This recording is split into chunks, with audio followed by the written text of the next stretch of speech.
Welcome to Royal Legacy, where we will explore the rich athletic history and deep family connections of BYU sports. Join us as we honor the past, celebrate the present, and look forward to the future of the BYU Cougars. Here's your host, Lauren McLean. How's it going, everyone? I'm Lauren McLean, and welcome to Royal Legacy, where we dive deep into the family connections of BYU sports. Today we have part 2 of my interview with the Doman Brothers, Kevin, Bryce, Cliff, and Brandon. I begin by asking why the brothers decided to play for BYU.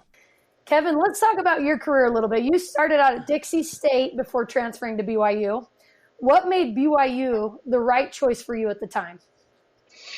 You know, I was pretty skinny. I had a kind of an afro going and a skinny basketball player. I wanted to play college basketball. And so Neil Roberts, the Skyline coach, went down to Dixie. That's why I went, to play basketball, really. And when I got down there, they asked me to play football, too. So I played basketball and football at Dixie. It was fun. And anyway, that worked out. I went on my mission to Barcelona, Spain. Oh, there's Bryce. There it is. That's funny. But anyway, now you messed me up. But I came back. I was on my mission, and I get this letter, and it's from Lavelle Edwards to come play football at BYU. I couldn't believe it.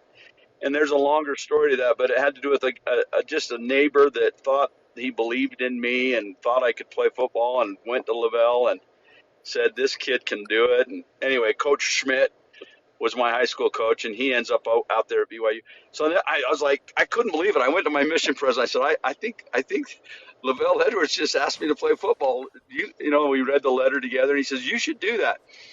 Anyway, the fact that I came back and played football and walked on and had that experience, I know that my little brothers saw that, and they were all, you know, a lot littler, but if they said to themselves, well, if he can do it, you know, I think that's what God, when I started making the team and getting on there and playing, and they say, well, if he can play, we can play. And I'm not kidding you. There is something, it's really just deciding, like Brandon said, you know, your decisions determine your destiny, and your mind starts to conceive it. And these guys, they started thinking, well, we can do it. And it really is, honestly, to play football. And you look at that team right now at BYU, there's a lot of kids that have just had to prove they can play over the years. And if you want to do it, you got to work really hard to do it, like our dad taught us. But for me, to end up playing football at BYU and in my life looking back, to end up having that, I ended up being really good friends with Glenn Kozlowski, if you remember that name. He was captain of the national championship team, and I still talk to him. My grandkids, my daughter married his nephew, and so I've got Kozlowski grandkids now. And I'm getting emotional again. But I talked to this Glenn the other day, and he was emotional, and I was emotional. We were talking about some of our friends that have died from that team, and we talk about our career at BYU, and I'm telling you, what would my life have been? And now I'm 63. Yesterday I was 63 years old. I look back at what would my life have been, and it's not just BYU, and I'm sorry, it's not just football.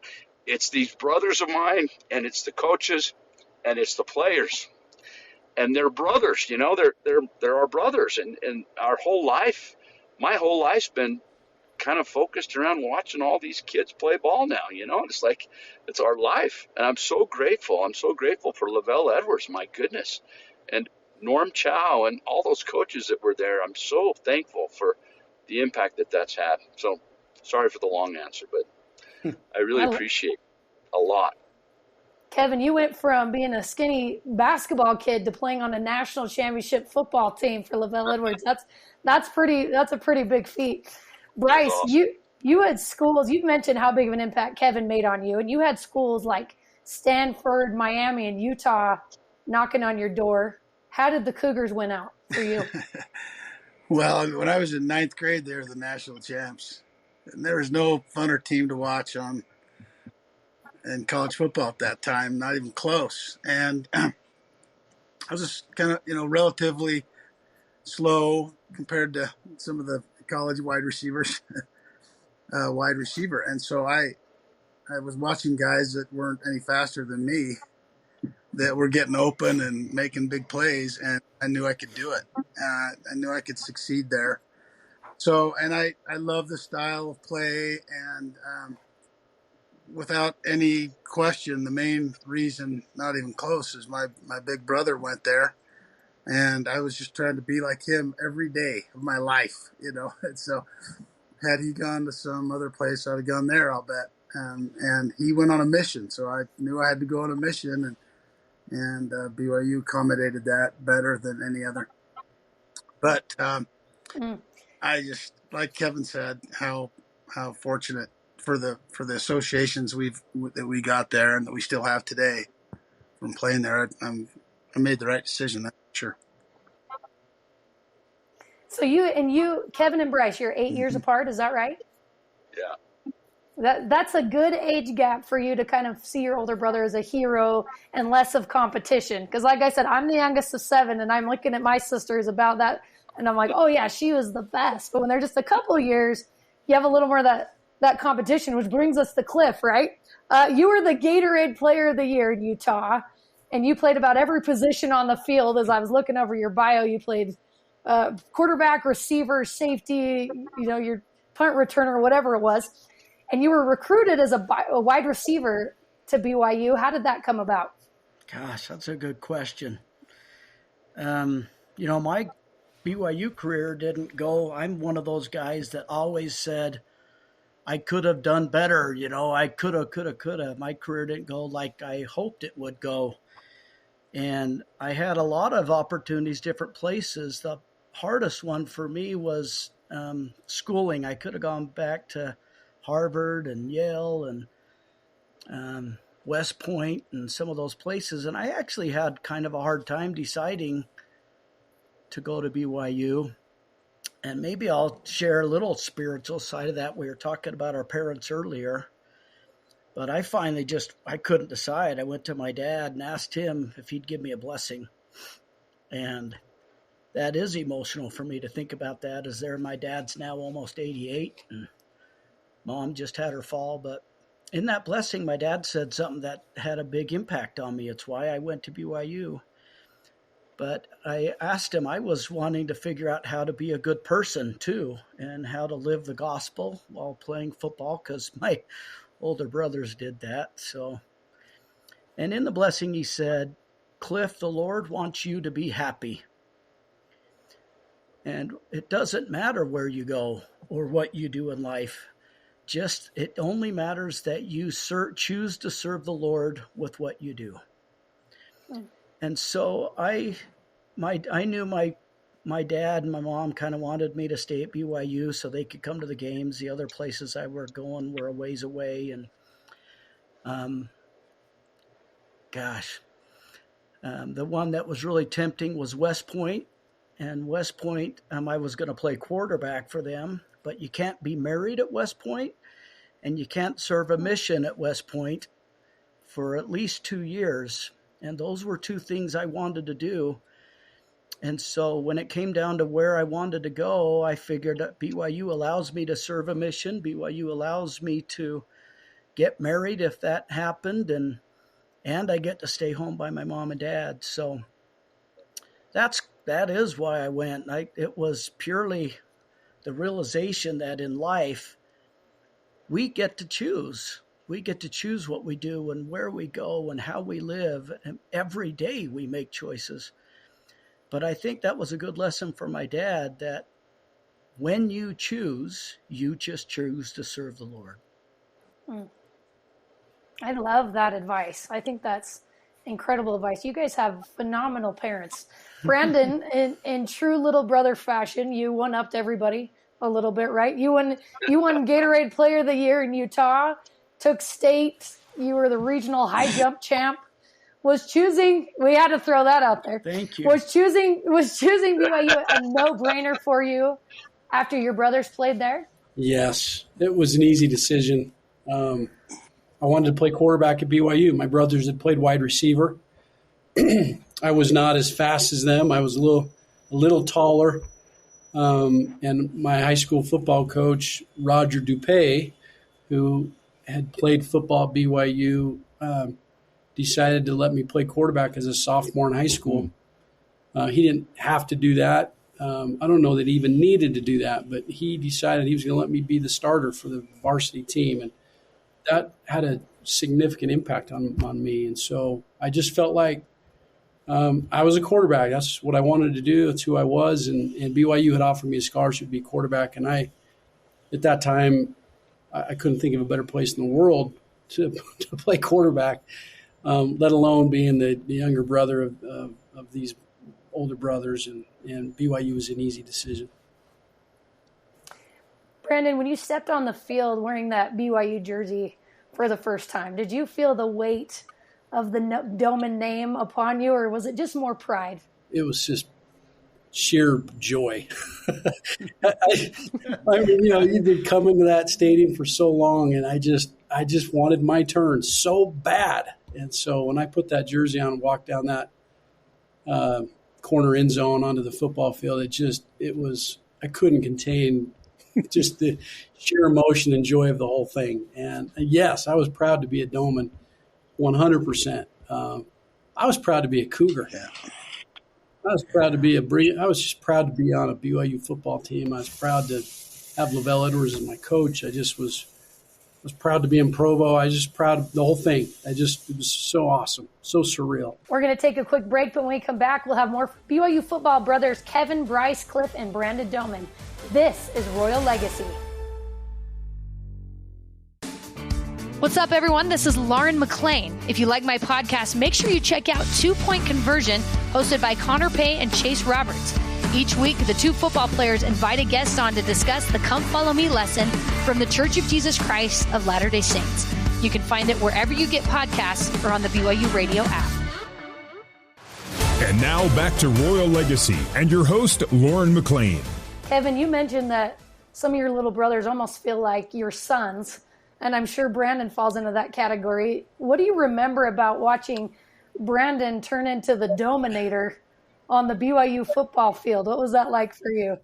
It's crazy. I mean, Brandon even teases me now. I'm 15 years older than Brandon, right? So everywhere I go, these guys know what I'm going to say. Everybody thinks I'm Brandon's dad, right? And admittedly, I've kind of gone with that a couple times. Don't tell my dad that, but I would love to be Brandon Doman's dad. And listen, my brothers tease me a little bit because I'm a true BYU fan. I mean, I'm telling you, there's probably not very many guys that are as excited about BYU football and BYU basketball right now than me. I am ready to go. Let's go. Right? I've never seen an opportunity like this for this university at this time. The media, the way it's out, it's just unbelievable how it seems like stars are aligning. Now, we got a long ways to go, right?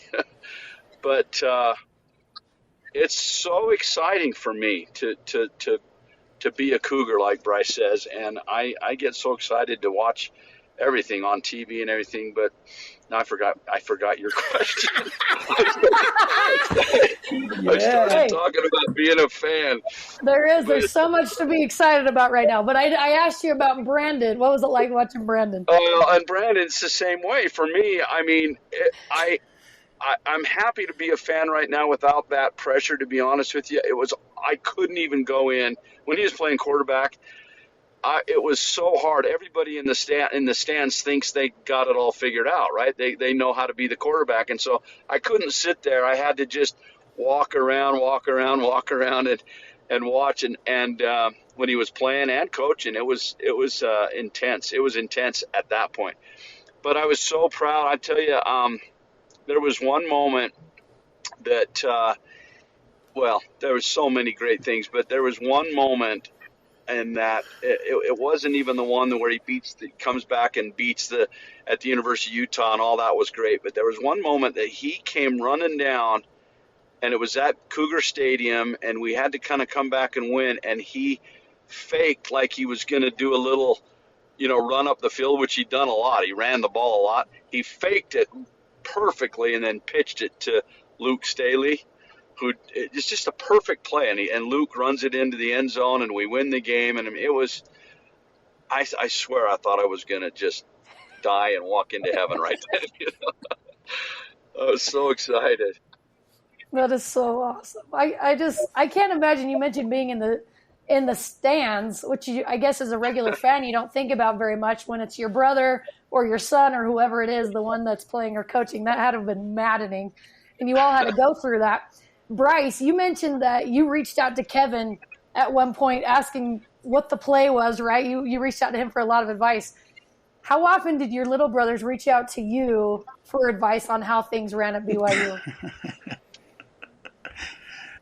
Oh, man.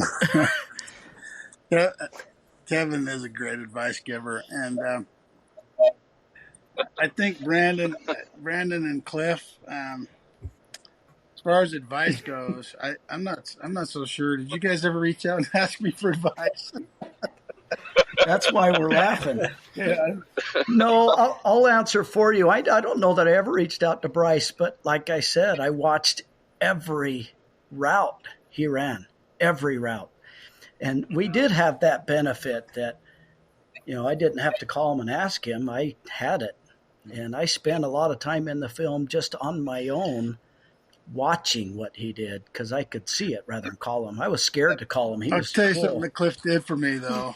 He might not have called me very often and asked me for advice. And by the way, I don't blame either of them if they never asked me for advice. But about anything.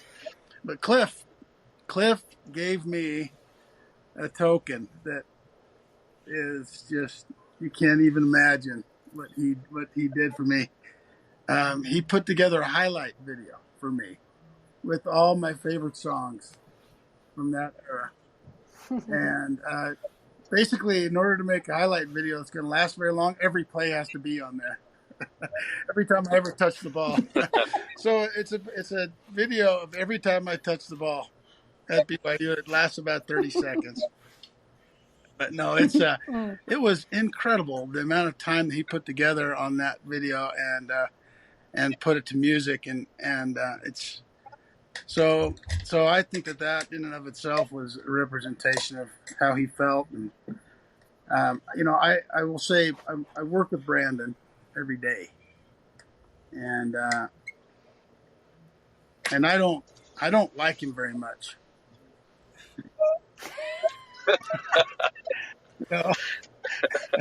It's crappy to have your youngest brother be so stinking wise. I hate it. I absolutely hate it. I was hoping you were going somewhere with that. That's not where it ended. No, it's terrible. It's a terrible experience to have your youngest brother have to be observant and pay attention to the environment. I think he probably learned that as a coach and probably especially as a quarterback, but he has an uncanny ability to just observe the situation and then kind of come to a conclusion that is so wise.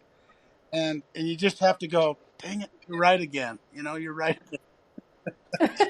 And I'm getting tired of that. You're going to Brandon. You're going to Brandon for advice, not the other way around. But I have to tell you something. And I'm just going to tell you four guys on this call. I'm so glad he's using that skill in our business. And I feel bad that BYU didn't get to use it for the last however many years it's been. Their loss, my gain. So thank you very much, whoever made that decision. Well, you just told more than four people that, by the way. I know. Well, I'm sure there are a lot of people that agree with that. Cliff, now that you all have families of your own and you're several years removed from playing at BYU, how do your kids and even your grandkids react when you start to reminisce about the old days? Is it positive feedback or is it like, okay, we've heard these stories a million times? Oh, both. Brandon and I live across the street from each other now in Pleasant Grove. So I get to do that with his kids. They listen a little bit. My kids don't care. No, it was actually hard on our kids, to be really honest. They had a dad and three uncles that played football at BYU, and I didn't realize the amount of pressure that they felt from that. And so as that became a thing, I tried really hard to downplay that a little bit with them. They were all really, really are all really, really good athletes. And I wanted to enable them to be empowered in their own life and not have to live in our shadow, which was a little hard because Brandon became such a stud. Everybody talked about him all the time. So actually it was hard that way. And I tried to downplay it myself. I don't know what you guys did, but I saw it's hard for them. It's kind of hard. One thing that's so interesting, Lauren, is that we all had kids that played ball. In fact, I was just thinking about it, but all of us have had kids that played high school football and some college football. And I guess, let's see, Brandon is going to start playing college football this year, right? So, I mean, I think all four of us have had kids play football. And now these guys don't, but have grandkids that are starting to play. In fact, here in just a couple hours, I'm getting I've got, what do you call it, butterflies. I've got a little grandson, Eli Doman. Eli Doman he's a quarterback, and he's got his first game here tonight. So at the stadium, and I'm nervous. And I'm not nervous like I used to be with these guys, though. I will go back to the first comment I make, just in case I get lost. That now I look at all these grandkids and all these kids, and I feel so different about it. I wish somehow I could take that Doman competitiveness that we had when we were young, that made us, who we are as brothers. And my advice now to these guys, and I was thinking about your advice question. I go to them, I think, more for advice than they come to me now, and it's because they're really great, and I really love them, and I look up to them, and I look forward to things they say to me. But my advice now to all of us is that with these kids and grandkids doing all that they're doing, that, man, just keep reminding me that the only thing that really matters is what Archie Manning said on the podcast the other day. We just got to love them. We just got to love these kids, and that's the only thing that matters. Just be there for them, and no matter what happens, they're great. And so anyway, I appreciate, Lauren. I'm going to drop off, but I really appreciate being on here with you. I can't wait to watch this. Thank you so much, Kevin. Appreciate you coming on. See you, Kev. Thanks, Kev. Love you. Okay, we're going to end this by asking you a couple quick rapid-fire questions that I want all of you to answer, okay? Who would you say is the best all-around athlete out of the four of you? Now Kevin can't answer, but who would you say? I'd say Bryce. Cliff. Cliff? Well, probably Brandon. He's huge. And he has the ability to do things that we could do too, but he just had a lot more size. All right, who's the most likely to talk trash and then be able to back it up from the four of you? Bryce. Bryce, for sure. I am a trash talker. I'm way better talker than athlete, though, so the last part. No, he can back it up. Not sure if you can back it up. All right, who was or still is the most likely to bend the rules in a backyard game just to win? Cliff, for sure. No doubt about it. Hey, winning's important. Yes, I agree, especially with your brothers. All right, the last and most important question is, I know you guys golf a lot. Who's the best golfer out of the four of you? I hate to say Brandon, but when Cliff's on, it's Cliff, but Brandon's probably the best right now.